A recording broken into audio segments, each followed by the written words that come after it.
Hi, welcome to this episode of JAKTALK. My name is Jeff Kinsberg. I'm the founder and visionary behind JAKTOOL. JAKTOOL is a precision product development company specializing in advancing technologies for the United States warfighter and for the medtech community. Today's episode is actually pretty exciting. We're filming off-site from our facility, and we are located on the Rutgers University campus in Piscataway, New Jersey. And joining me is Justin, Sheza, and Will. Justin, you might know from some prior podcasts, JAKTOOL, and Sheza and Will are with the Rutgers Formula Racing team. Welcome. Good morning. Good morning. Good morning. Appreciate you guys taking the time out of your day to host us and take a little bit deeper dive into Rutgers Formula Racing. So everyone on this panel here is Rutgers Formula Racing current or alumni. And it's been very instrumental to me and to Justin and to our careers in shaping our business. So maybe to start off with kind of where, some history. Maybe Justin, could you start off with your involvement and experience? Yeah, I started in 2013 as a freshman on the chassis team. I did 2 years on the chassis team, welded a chassis pretty much every year with a couple of other guys. And in late sophomore year into junior year, I became the manufacturing lead for the team. And my last year, I guess I was the chief engineer is what we were calling it back then. But yes, I was on a team for all 4 years, and we only had one running car.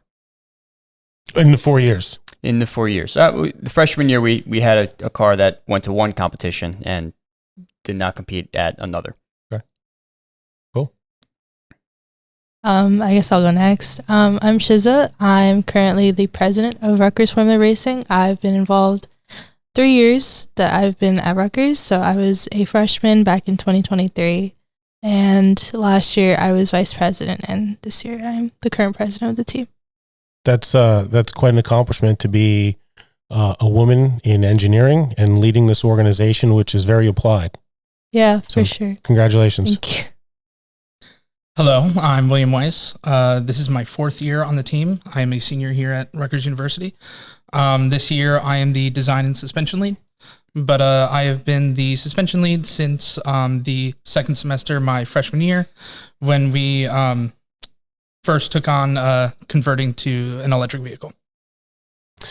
And I wore a bunch of hats. I'd say my passion was manufacturing, and the things that lent itself to it on the car was the drivetrain. So I became the drivetrain guy, made a lot of parts. I brought with me the first part that I ever designed and made for RFR. It meant that much to me. I've got it, 30 years later almost. So we're all, so before the discussion, I'll say, so Sheza said that she's not a New Jersey native, but we'll say you're a New Jersey native. You qualify. So we've got 4 New Jersey natives here, going to Rutgers, the State University of New Jersey, and all growing and really driving this program to its success. I think the perspective is, this program. We're sitting in a beautiful facility, which is 6 years old. I'd say 3. 3 years old. Yes. Yeah. Okay. I guess let's compare and contrast. So you guys have this beautiful facility, 4,000 square feet. We're surrounded by machine tools, composites lab, a welding area, assembly, design space, a conference room, right? That's awesome. I guess the perspective is I'll if you don't want to say it, I'll say it. Thank you, Rutgers. It's special. Where did you sit at the time when you were in the club, Justin? Luckily we had 2 facilities. I think that's more than you had, Jeff, but we had 2 facilities.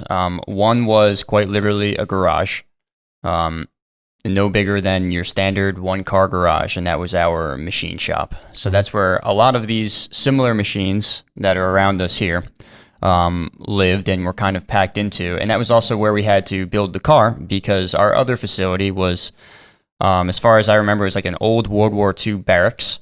And the car couldn't fit in and out of the doors of that building. So we were pretty much limited to all the manufacturing happening in the garage. We used the other building for a composites lab, meeting space, and kind of like a conference room. Mm-hmm. And we had no running water in any of the buildings. So when I started on the team in the fall of '96, few hundred yards that way, there's a parking lot. It was a former Camp Kilmer. It was not a barrack. It was a storage building. It was a wood framed building. The building you're referred to is like a concrete structure with like sheet metal top. So we made the 96, 97 car there. That's when I joined the team. And we came back from the competition, and if I remember correctly, the building was locked. Was it this? I could be off by a year, but we came back from the competition. The building was locked. There was a sign on it for asbestos abatement. And we're like, we need to get our stuff out. You can't go back in. You need to get your stuff. Here's your new building. Same problem. It was that machine shop you're talking about. And problem was this car doesn't fit through a man door. So similar story. So so I think from an asbestos wooden structure to this is quite an accomplishment and the level of professionalism that allows you guys to do great work. Yeah, I think Will can actually talk about the old shop we had right before this one. So right before we got this shop, one of the buildings that Justin was talking about actually was in this current lot. So when they wanted to start construction of this building, they had to obviously knock down that building to start construction of there. So we actually got moved to another building that's right behind the cogeneration plant, right out back here. And that building was a little bit smaller than the space that was here at the time. So we had to get our CNC, our 2 lathes, and our manual mill in there.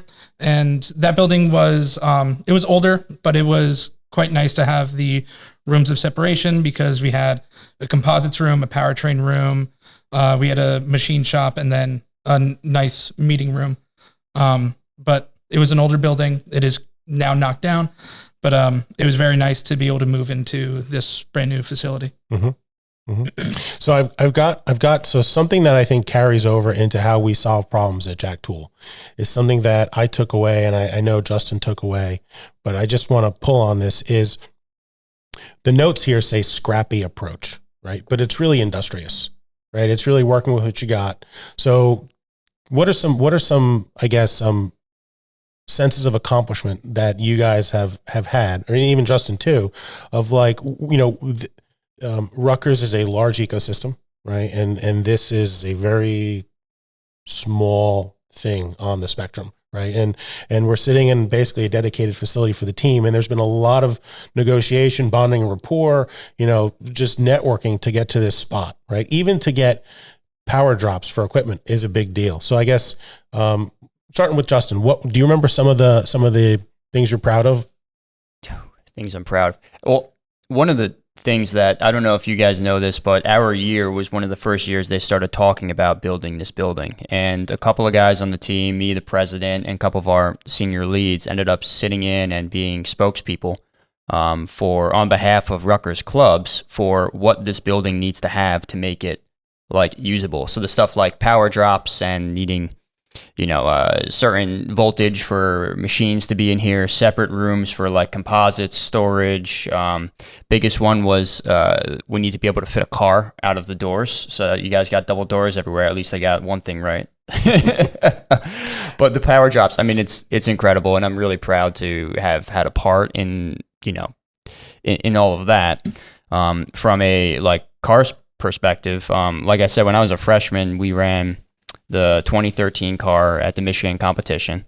And that may be the last car that had finished endurance. At the Michigan competition. Our car finished at other competitions, but we did not finish in the Michigan endurance competition. So coming from that and then going into 2 years of, failed, I'm going to say like mostly failed project management, right? Because we just didn't finish on time.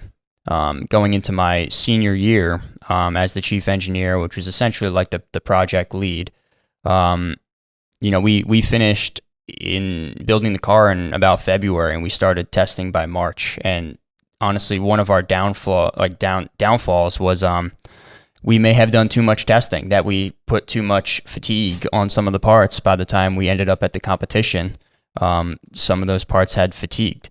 But we did a ton of testing. I'm really proud that we maintained the schedule that we set out to. My entire team put in so much work, all still really close friends of mine.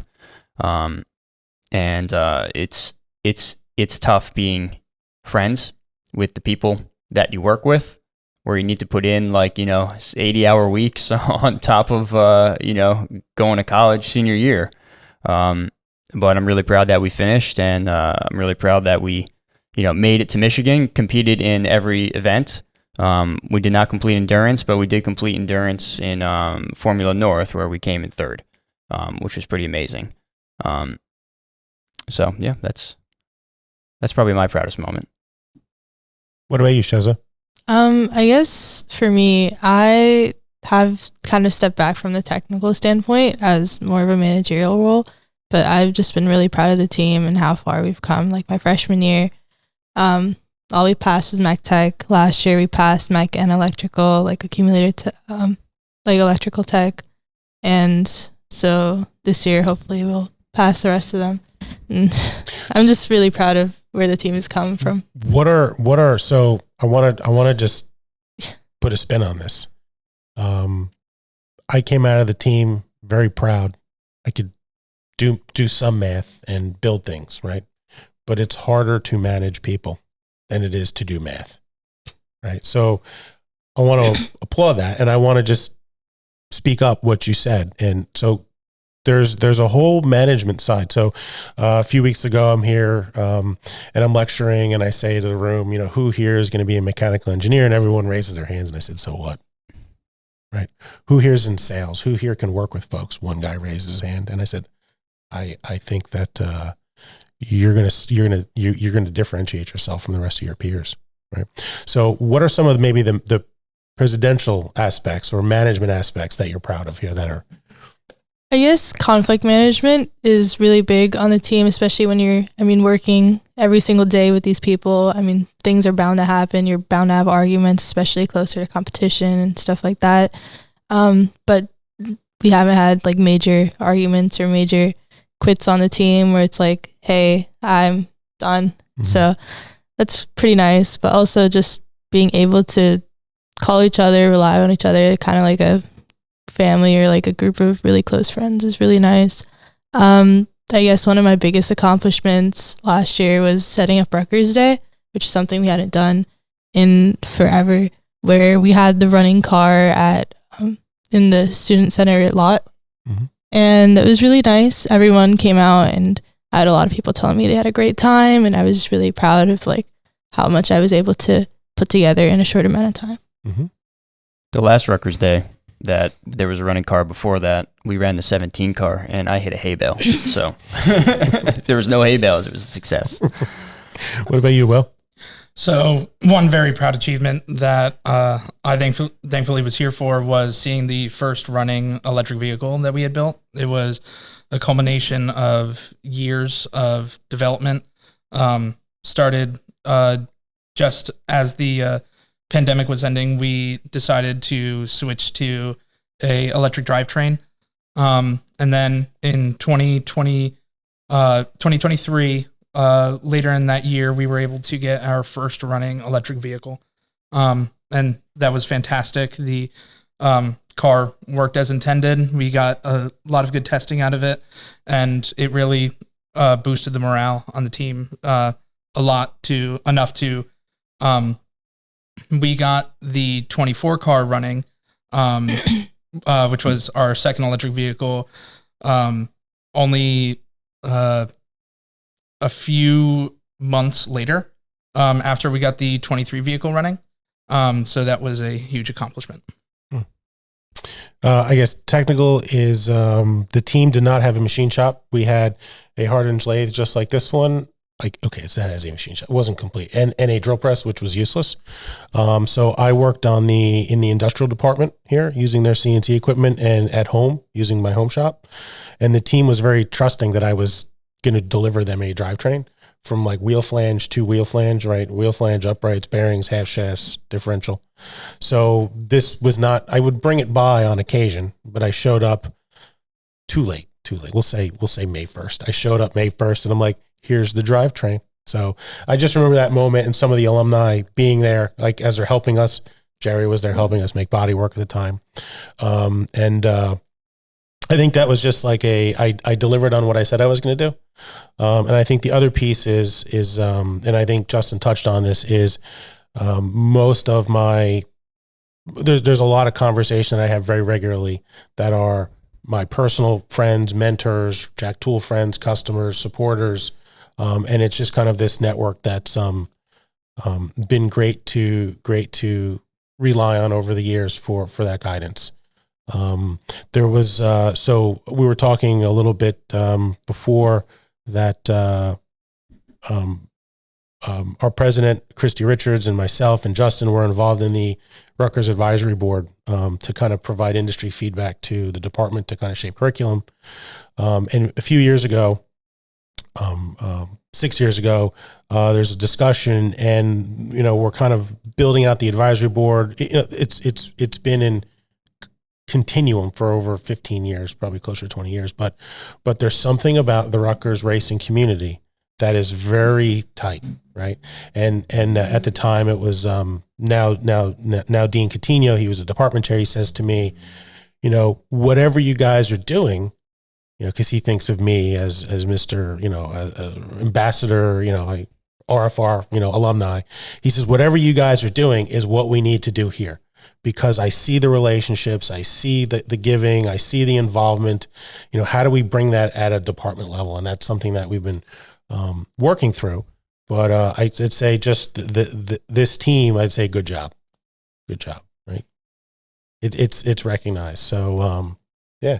So something that we're all going to face, right, is not enough time, not enough resources, maybe not enough budget. What are some stories of, and I'd say this is what really separates you. Like Will, you talked about applied, right? The application is what separates the academic, right? So what are some of those things that have occurred recently that you'd say are, we were really industrious, we overcame these challenges? I can't think of anything directly off the top of my head, but definitely dealing with we get all of our own sponsors. Mm-hmm. So it is up to us to kind of get the money that we use to build this vehicle. So we have a fantastic business team that is able to get us that money so that they can really let the engineers have freedom with what they want to do. I guess on the engineering side, we have the ability to be very free with what we do. So we really aren't limited in that way, with having to hold back with, what we want to do. But it is, a great help to have that like monetary aspect to be able to fund a team like this. Right. It's, when I was on the team, it was 7+ years ago when I was on the team, and this is an engineering challenge to build this vehicle, right? Out of all of the engineering challenges that it took to build this vehicle, I don't remember a quarter of them. The challenges on the team that stick out to me are kind of like what Sheza was saying and what you were saying. It was like almost the business challenges and the management challenges of running a team. This isn't, at Rutgers, other universities may be like this, but at Rutgers, this is extracurricular, right? You're not getting any credit for this or anything like that. So people who are here at their own will, and to get the car done, you got to put in a lot of hours. And how do you hold somebody to deadlines when there's, the only thing that you share between them is really just a common goal to get the car done? What that takes is just a lot of passionate people and kind of aligning everybody toward that goal. that was probably one of the biggest challenges I faced in running the team, was just making sure everybody was always aligned to a common goal and keeping people maintained on deadlines. You know, I let everybody else kind of worry about the engineering challenges of building the car, because it was hard enough to maintain and manage keeping everybody together and motivated to get to the end. I mean, that was the toughest part. That was a perfect opening for you, Sheza. I was going to say, speaking of motivation, I think one of the biggest challenges we had over the past couple of years was just not having a car, and people got very frustrated by it. And it was at a point where we were like, do we switch back to combustion, or do we just like keep trying at making the car run? And eventually the car did run, and that was probably one of the happiest days of my time here at RFR. It's just so rewarding to see like all the work that you did finally come together, and it's like worth it. And I mean, we're here to learn, but we're also, seeing the car run was really nice. Mm-hmm. Driving the car is a huge plus, right? One of our first meetings in 2017, we did have the 16 car running over the summer leading into my senior year. We did put a lot of effort into completing 16 so that we can have a running car as like a test bench for 17. And one of our first meetings, we had a lot of new members here. There's always so much interest in the team. Hundreds of kids come out to like these the events, right? And the opening events. And then, some stick and they dwindle off throughout the year as school becomes a priority and whatnot. But at our first drive day we had in the fall I guess it was the fall of 2016, for the 2017 year. At the end of the day, it was like a 9-10 hour drive day. There was like 4 or 5 freshmen left. And typically, you don't let the freshmen drive the car. But we're like, you know what? Like, you guys have been here for 10 hours. You've helped out a lot. Like, get in the car. And those 5 freshmen continued over the next 4 years to be leaders on that team. Mm-hmm. So that was a huge motivation for them, that feel of like accomplishment. They were able to share in our accomplishment. And that was a huge driver for them in their careers. Something that just occurred to me is, I think I know about the team, but the team's very different. Like you mentioned, going back to internal combustion, when I left the team, it was a 600cc CBR F3 motor, right? Which was really fancy in the mid 90s. What is the current car stats, and what does the competition look like these days? So I can go into that. So currently we have a MRAX 208 medium voltage motor. It is liquid cooled. It's a three-phase motor. The motor itself can make 115 horsepower, but we are limited to 107 or 80 kilowatts by competition. So we have that driving our rear wheels. We have a Drexler differential in there as well. But the competition is going towards four-wheel drive vehicles. So a lot of teams will have a motor in each wheel. We call them in-hubs. And what that allows you to do is you can have torque vectoring to help you get around our tight courses a fair bit faster. Mm-hmm. It also is great for traction during acceleration. Obviously, yes, you are sending the power to the rear wheels, but you still have some traction on the front wheels. Mm-hmm. So overall, the performance is better, though you are greatly increasing your unsprung mass. So there are design challenges that come with in-hubs, and especially design challenges that come with single motors. A single motor team actually won our competition this year. They're running a very similar motor to us. They're running a 228. The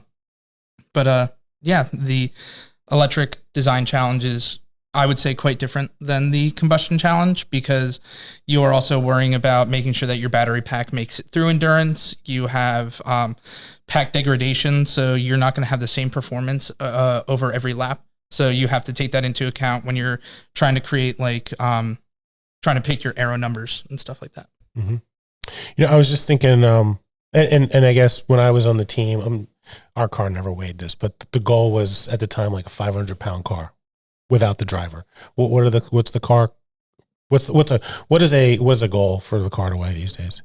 So our car, our 24 car weighed, I believe, 517 pounds without a driver. Yes, we want to get that down, but currently our biggest weight in the vehicle is the battery pack itself. We have a 6.7 kilowatt hour battery pack made of Enapac battery modules, 324 volts, I believe. And that itself weighs around 120 pounds. So that is a large burden on the vehicle, but it's mainly for making sure that we can get the car through a full endurance. Right. So something just occurred to me. When we were testing, which was never enough, and it was going well, we just added more gas and kept going. I assume the battery doesn't easily remove from the vehicle right now. So, yes, I wouldn't say easily removed, and we, by competition, are not allowed to charge it within the car, because also it would be really bad if something were to go wrong.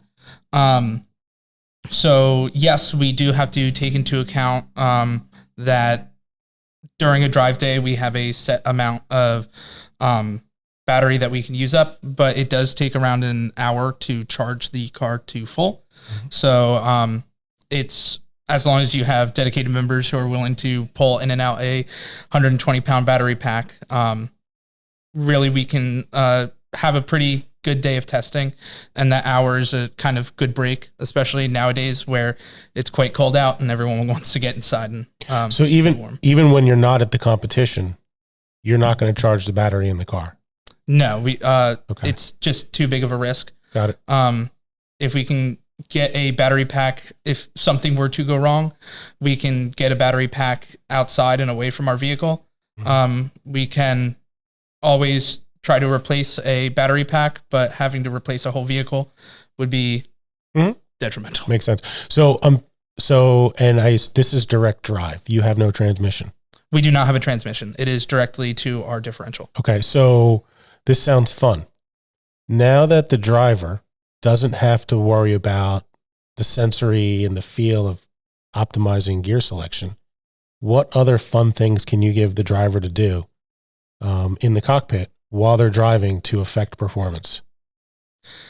So I would say definitely having the finesse of being able to try to steer with the back end. A lot of us started to do that when we were going around the slaloms. When we first got the 23 car running, we would just use a little bit more power and get that back end to, I won't say like slide around. We weren't drifting the car, but we were definitely getting the rear end looser to try to whip it around. It also allows for a lot more like direct feel with the pedal travel. You know how much pedal travel is going to give you a certain amount of power. So it just, yes, it removes that, like, I guess, feel from the vehicle, that somewhat, I guess, soul of the vehicle, but we gain it back in a lot of performance and just drivability. There's no professional drivers, right? Like you guys are just like we were, the ones who are driving this car, right? So to put somebody in a race car who's just an engineer, right, who built it, and then being able to pick the best driver out of everybody. But now you're just removing a factor, right? Like knowing how to shift, knowing how to downshift, knowing when to shift to be able to kind of like optimize that. You're removing that entire thing, and that makes it a lot easier for somebody who's less experienced, even though there's some teams out there who definitely have more experienced drivers, and they utilize that to their advantage. It levels the playing field a little bit, maybe just a little. Yeah, definitely. Here's a weird thought, because I'm trying to figure out how to scheme the system and push things. So it used to be the best driver drives the car, right? But with the I think with the electronics, right? You know, this is not to be. Don't take this the wrong way. This is getting closer and closer to like an electric radio controlled car, right? Very mature technology.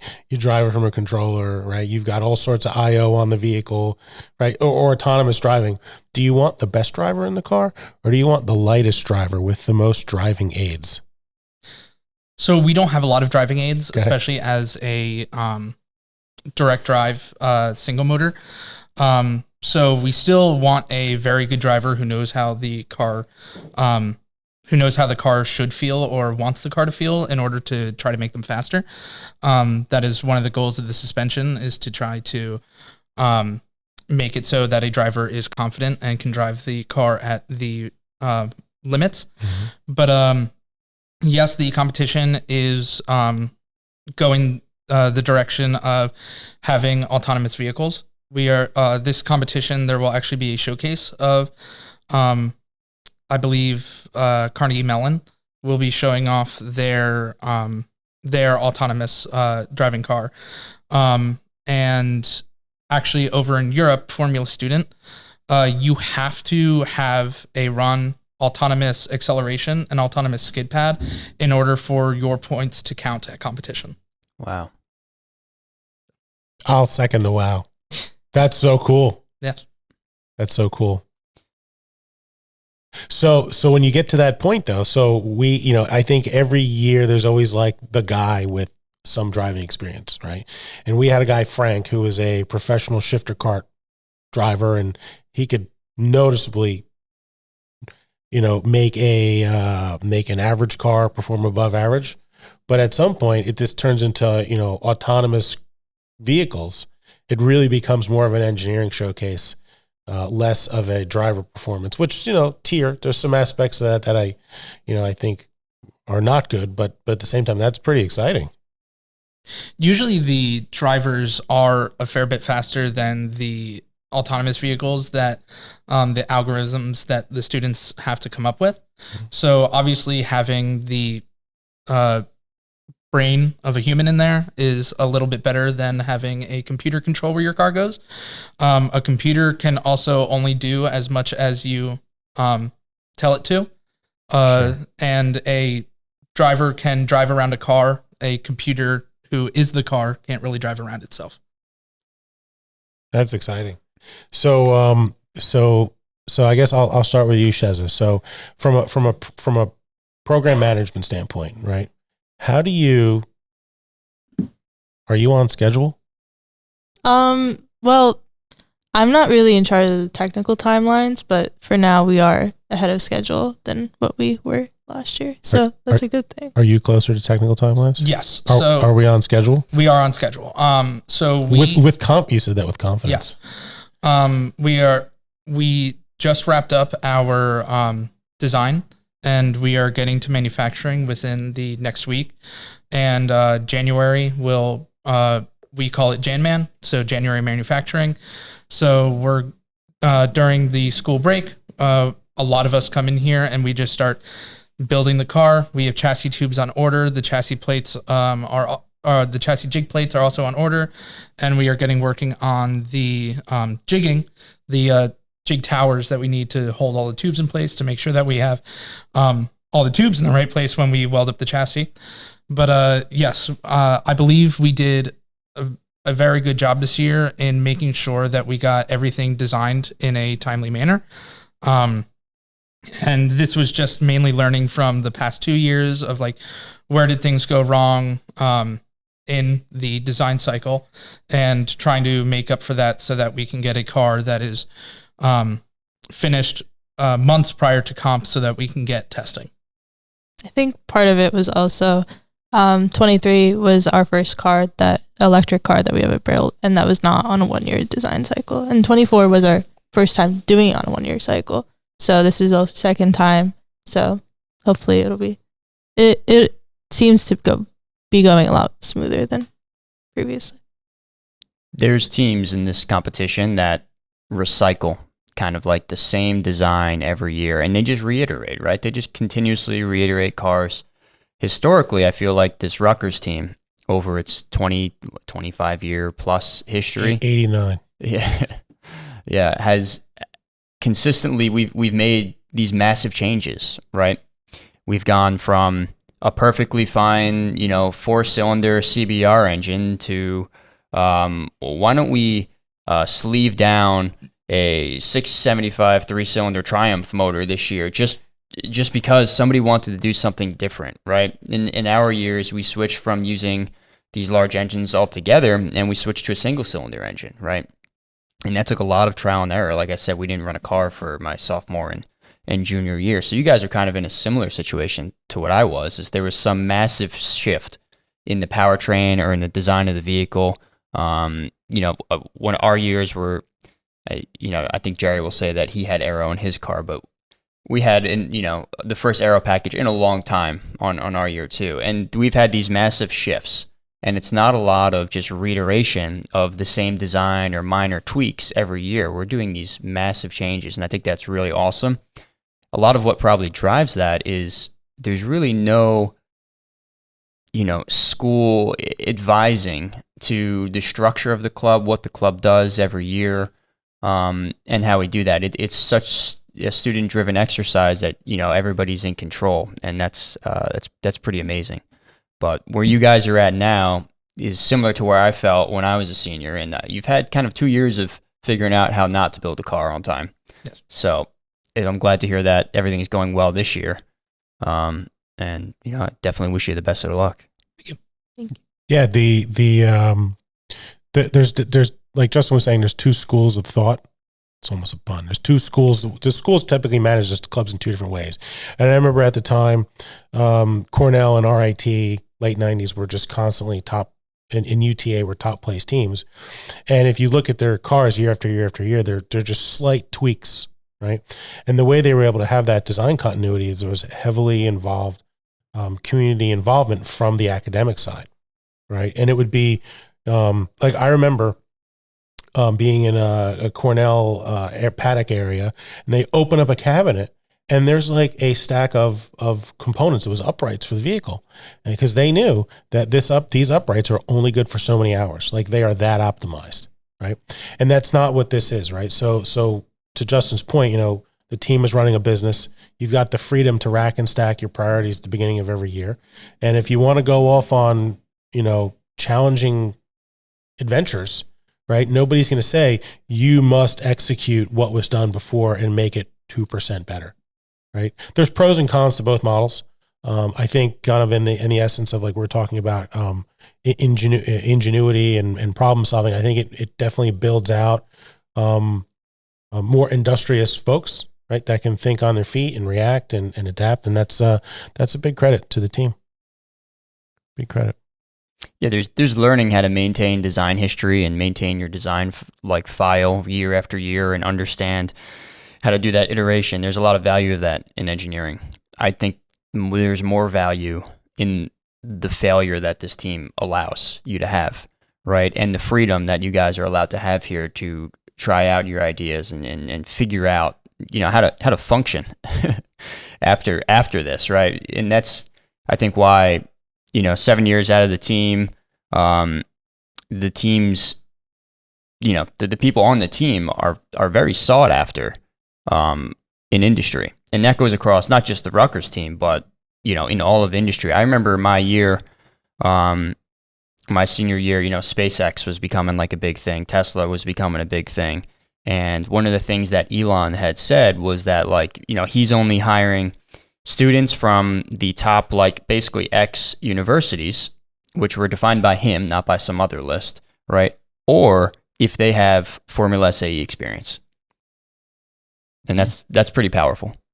Yeah, a lot of, actually, I think me and Will are both in the middle of application processes, and at least for me, job applications, a lot of them ask about Formula SAE experience and check off if you've done any of these things. So it's just really a powerful tool, especially how much work you put into it and just all the similarities to actual workspace. I think I found a lot of similarities through my previous internship, and I think the internship I got for this summer is also very heavily due to Formula SAE. So Formula SAE opens up a lot of job opportunities for a lot of different people. So we have alumni that are scattered all around the U.S. and the world, working on anything from defense to actually working in the automotive sector with either performance cars or production cars. We have people at GM, Ford, all the major car manufacturers here in America, and even some who are working in Indy and even have experience with like Le Mans winning cars. Mm-hmm. So this opens up a lot of opportunities to get into those fields and even more. Yeah. Yeah. There was a fella that was I'm talking past tense. It's a friend of mine whose name is Charles. He was the chassis designer in '98, and he took a job over in the UK, working for. He's going to call me and say I got the names wrong, but it was like Reynard and Panos and G-Force, and then ended up working on and moved to Japan to work on the Nissan sports car team. Right. So I'd say I never joined the club to go racing. I joined the club to make things. And I think, but it is awesome like that. You've got these connections out there that are really entrenched in industry. And maybe just to humor Charles here. So, he found the most success in racing coming back to the States and driving cars in ovals because that's where the money was.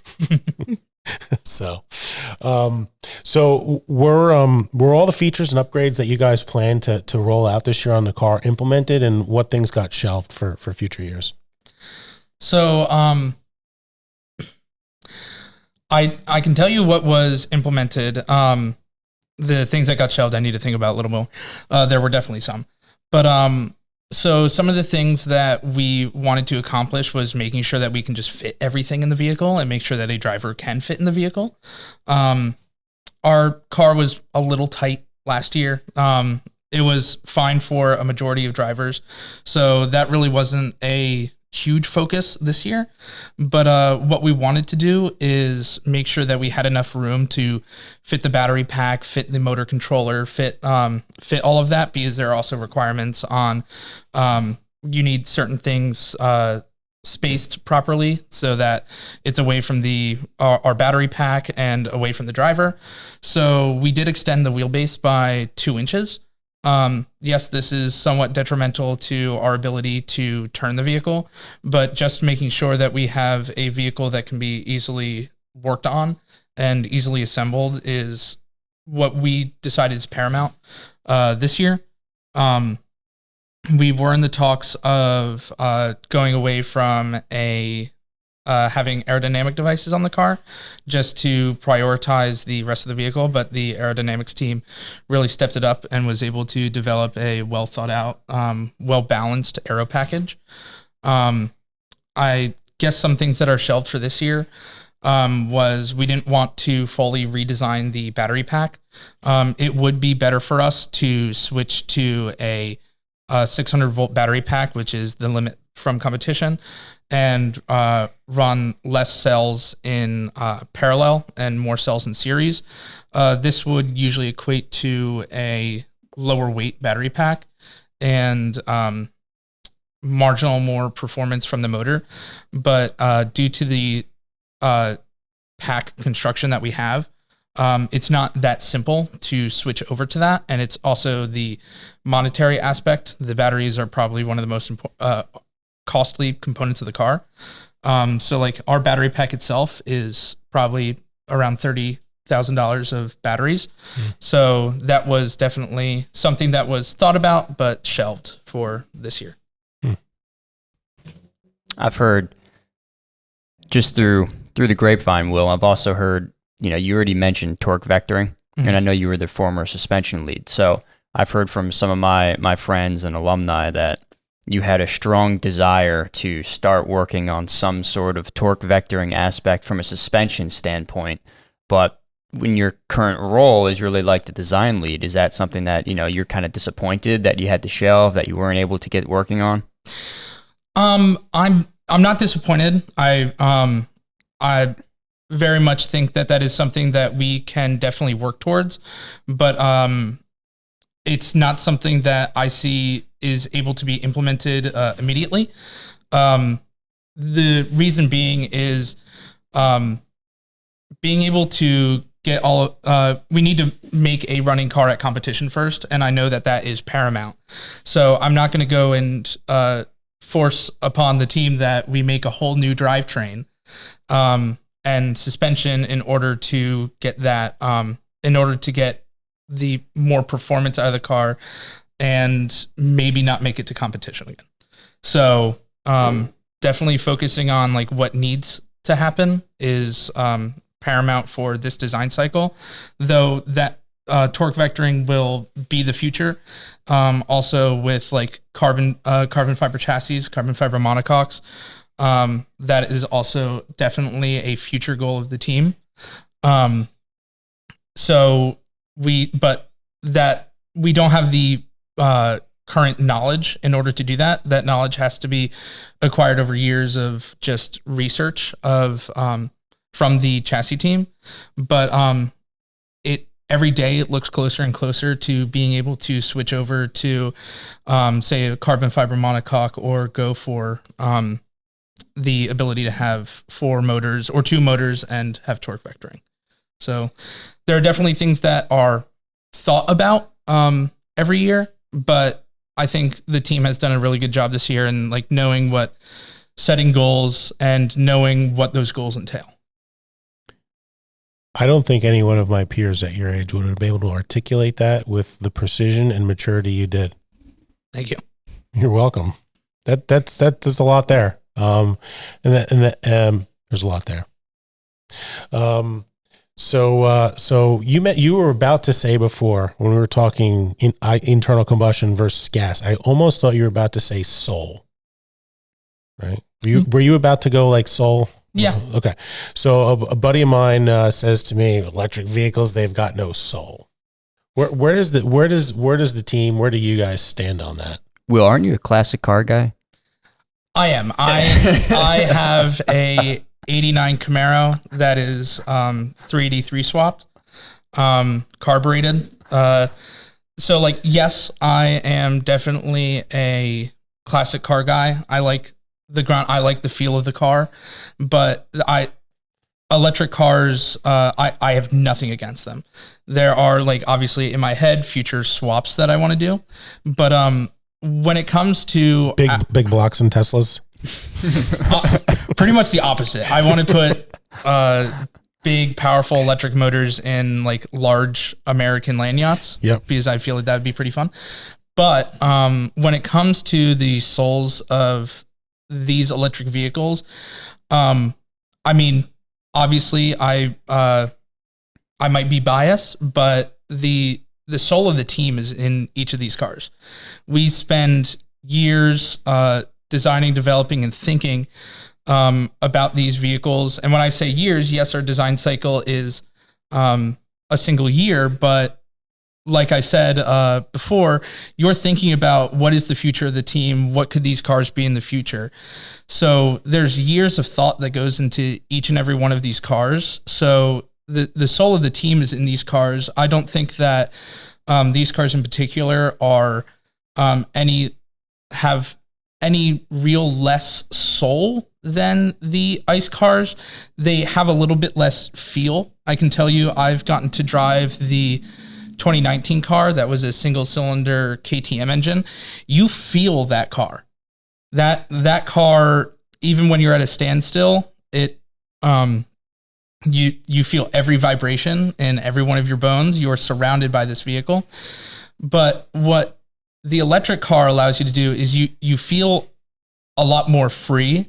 Like you said, the controllability of the vehicle is fantastic, and because you are able to, you don't have to worry about all these different little metrics. You're just there to drive the car.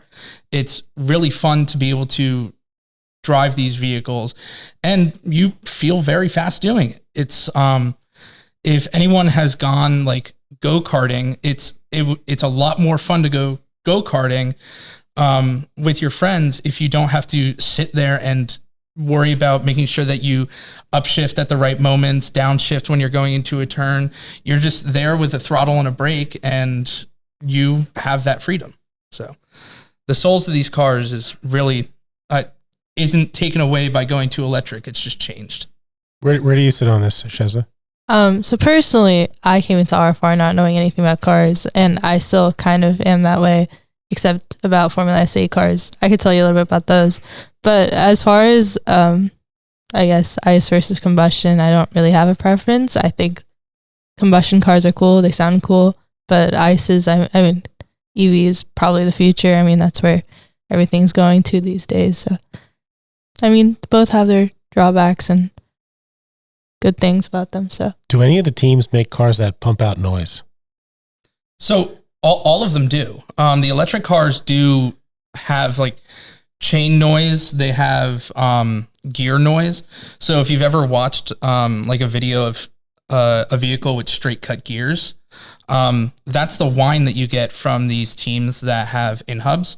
Yes, you don't get the gear like shifting sound. You don't get the like different ramps, but you will get a noticeable mechanical sound out of each of these vehicles. With our car, we do have chain noise.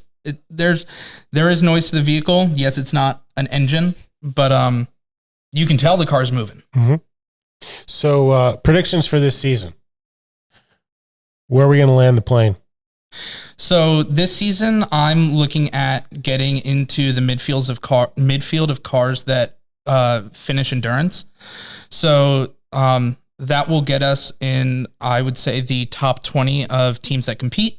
So this year we are looking at a competition field of 100 teams that is expanded from 80. From 75. From 75 teams. And the task of finishing endurance is like greatly affects your placement. So obviously we want to build a car that gets finished early. We get testing and make sure that we can get through all of the dynamic events. And in order to get through the dynamic events, we have to make sure that we pass all of these technical inspections that we have. So definitely it was pass tech. And if we pass tech, it's up to endurance to get through endurance. So that is our goal. And I think that goal will definitely land us within the top 20 teams at competition. What does the organization structure look like for the team at the competition to keep the proper resources focused on maintaining the car and prepping it for the events, but also not having additional hands in the way of and adding to lack of organization? Yeah. So I guess competition itself, there's around 30 people in paddock and it gets really crowded sometimes. So what we try to do is we delegate and send some people off to like look at the other cars if they're not doing anything. Usually it's the freshmen that are just there for seeing how competition is. But typically our project manager and design lead and a couple of leads that like are doing hands-on work will do the hands-on work and have only the people that they need. So and then from there we just try to get the cars ready as we can, as fast as we can for whatever events that we have. So either like design or passing tech or any business presentation and stuff like that when we need to bring the car over.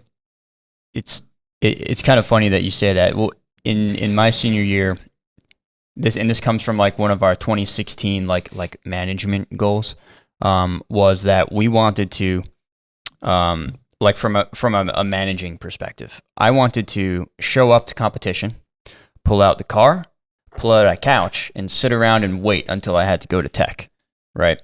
And we didn't bring a couch, but we didn't bring a welder either, which was a step up from the past 3 years. But I guess what I'm getting at is, while we didn't bring a couch, there were points where we were able to delegate as like leaders on the team to all the other members that were there, that as the leader of the team, I was able to go with our suspension lead and our chassis lead and actually walk the paddock because we found ourselves with nothing to do. That's probably one of the, one thing that I'm pretty proud of too. It's such like a minor thing, but the feeling of like delegating and being able to trust in your team members and in the team that you're with, the guys and gals that you're with, so much that I felt like I was able to let go. And keep in mind, this is, my senior year too. So it also felt like a little bit of that passing of the torch of, I trust that this team's going to be great in the future too. it was super relieving and a really incredible feeling. So hopefully that will be us this year, where we show up to competition and just roll out the car and do absolutely nothing until it's our time. Well, you will know you're successful when you find yourself with nothing to do at competition. Yes, definitely. Definitely a goal of ours, along with obviously finishing endurance, is trying to get all of our technical inspections done the first day, or the first 2 days where we can have them, because not all the technical inspections are offered on the first day. But getting all of those done in a very timely manner in order to just sit around and wait till either we have to drive the car or have to go to design is definitely a goal of ours. The competition is still in Michigan? Yes, it is at the Michigan International Speedway. Awesome. So something interesting this year actually is that the competition is 1 day longer. So, I mean, that'll probably help us in our favor, but I'm not sure how, but they haven't announced the schedule yet, but hopefully a lot more teams will be passing like technical inspection. And I think if we had like one more day, we probably would have played, at least passed a lot farther in our inspections that we did last year. But is this table wood? Knock on the table. This year, you're going to be testing will be proven out. Yes. And the alumni in Michigan are going to bring an old couch. Yes. Yes. Okay. Hey, look, we've covered, this has been really enjoyable. I got a few, I guess, parting thoughts. So, you know, I'm 25 years out of the club. Justin, you said you're 7. You've got an extensive alumni network that's engaged. How many, you got a number? Quick. Couple hundred. I don't know. That like are 30, actively 40. engaged. Around 30, 40. Okay. So you have as many alumni engaged on an annual basis as you have membership. Yeah. It's almost like you could have 1-for-1 mentoring. It's always good to have more friends on the team. What are you seeing? What works and what doesn't work from a alumni support? I guess feedback from current students. What is useful from alumni? What is not useful? What are you guys looking for? I guess from my side of things, technical help is really nice, especially for like design reviews and stuff like that. But also, just advice on managerial or just anything that like can point us into a direction that can help us in the future, like any connections or anything like that with companies or sponsors or stuff like that is also really, really nice.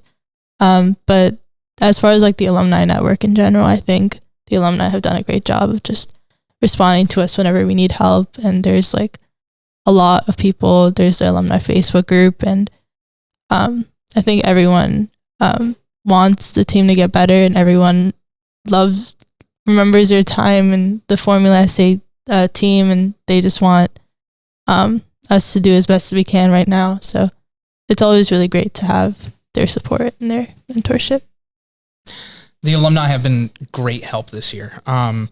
So I know that my freshman year, when I took over the role as suspension lead, I was given the contact information of a few of the alum, and they have been nothing but helpful. It helps when one of them has a shock dyno. Yes. And also that they're currently, Jerry is helping our senior design project with the development of our own dampers. And I have a mentorship program going on with one of the founders, Anthony Musi. And one of the other founders, Mike Black, has been helping out our chassis team this year. So the alumni have been very helpful this year, and they're always open to talking. Even if they don't know the answer to a particular question, they will usually direct you towards the person who would know that, who would know the answer. I don't really have any qualms right now with any of the alum. I've been trying to be very engaged with them, posting on the Facebook groups and talking within our alumni chat on our Slack. But the alumni have been very helpful, and I can't really give any critiques right now. Do you have anything you want to add to that, Justin? No, I sometimes the alumni can be a lot. I experienced that when I was there, right? And it's just due to the passion, right? Even 7 years out, 10 years out, 15 years out, 25 years out, you know, the alumni are still that are active, right? Are still so passionate about this club. And I'll speak for all of us. You know, all we want is for this team to do better than we did, right? We just want to see it grow and succeed. There's nothing better to be said than that. We'll end on that. Justin, Sheza, Will, thank you for joining us on this episode. We can look back in 5 months and compare notes, 6 months, see how we did. I wish you guys all the best. To the audience, thank you for tuning in on this episode. Really, sheds, I think to the audience and I guess maybe students out there in industry, what a fantastic organization this is to get involved with if you're a student. Go Rutgers. It could be at any school. It's to be applied to separate yourself from the academic rigor, and to get that hands-on experience. And for industry that's out there, what a talented group of students. As you can hear in this video, the articulateness, both the managerial and the technical. It really comes through in that with the practical experience. You know, the practical experience teaches you that. So thanks for tuning in. We'll below in the video, we'll put links to the RFR site if you want to follow them and get involved with the program. Please take a moment to look into that and follow, like, and subscribe to the JAKTALK podcast, and we'll see you next time. Thank you.